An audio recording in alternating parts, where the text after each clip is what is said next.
Hey folks, Mountain View Russ up here in Mountain View, Arkansas, giving an update on the cargo trailer conversion.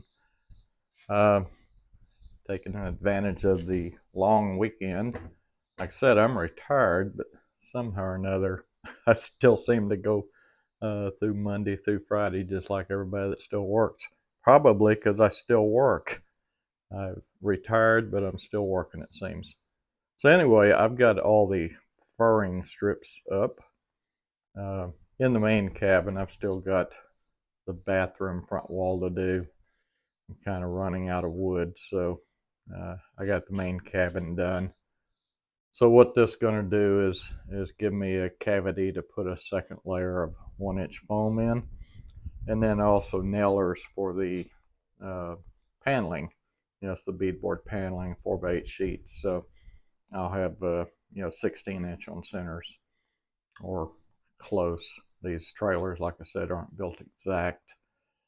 Some were 15 on center, some were 14 and a half, but I measured it. It'll work out for full sheets. In the end, there's 4 foot, even though the center beams may not be exactly 16-inch. And then, like I said, the windows are framed out in angle iron and then trimmed out with wood so I can finish them off on the inside. This plywood backing for where the TV will go. I made it big enough that I don't have to worry. Down below, I've got some framing to where the bed will mount down here. That'll be the walkway to the raised bed. Same on this side. And then some extra furring above that wheel well. There'll be a structure built over that tank. That'll actually be a couch eventually, somewhere for us to sit. On this side, the same structure will be built on this side to hold the freshwater tank, and then above that will be the fridge, and I'm going to get a small chest of drawers below that TV to finish up the rest of that wheel well. So the wheel wells will disappear behind all the construction. Got the furring strips in at the right height to bolt the cabinets. I've got the sink cabinet. I just haven't drug it in here yet because it's heavy and I don't need it right now. Up in the, well, right before the bath, this will be a pantry on this side of this last 18-inch cabinet between it and the bathroom wall. So I put plywood down below because my hot water heater is going to hang there somewhere. I just plywood the whole thing, so I didn't have any problem hitting a solid mounting joint. Uh, this is where the shower will go. Their installation requires furring strips at certain heights all the way, so I put them in, and then actually on the finished wall, outside of the finished wall, then will be 2x4s at the same place. They'll be screwed into that. That's just what their requirements are. And then, of course, there'll be a wall built across this floor with a doorway, and so that same pattern of furring strips will go down that wall.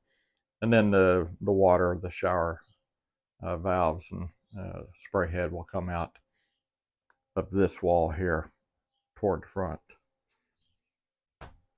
I've got to put the furring strips in here.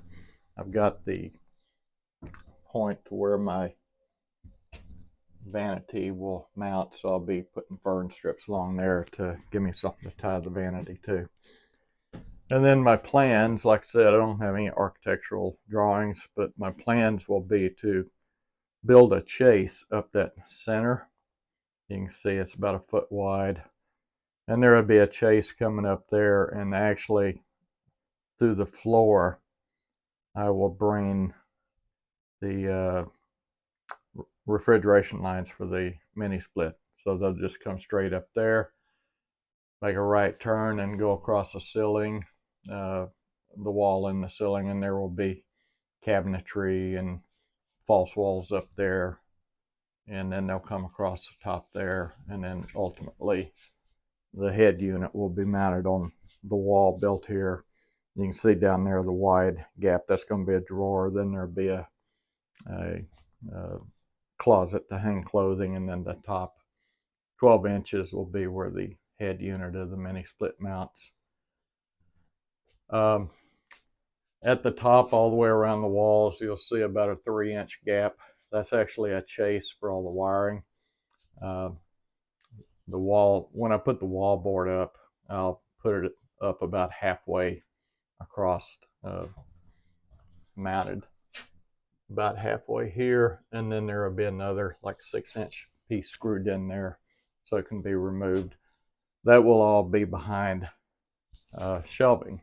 You'll notice the double furring strips there all the way down. That's because there's going to be some shelving up there with bungee type netting to hold stuff in. I'm not going to do doors. Just Bill and Deb out there on iRideTinyHouse.com, that's how they did it, and I like the idea. It holds everything in and it's lightweight. Let's see, this furring across below this window here, that's where the table will mount.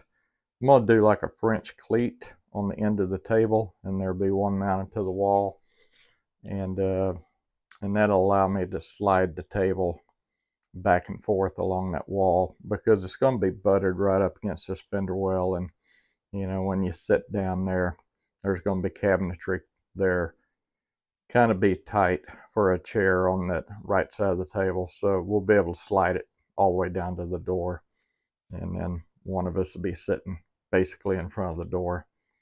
If we need the space, it'll be movable. So that's kind of where we are now. I just wanted to shoot this and get it out there so y'all can see where we were.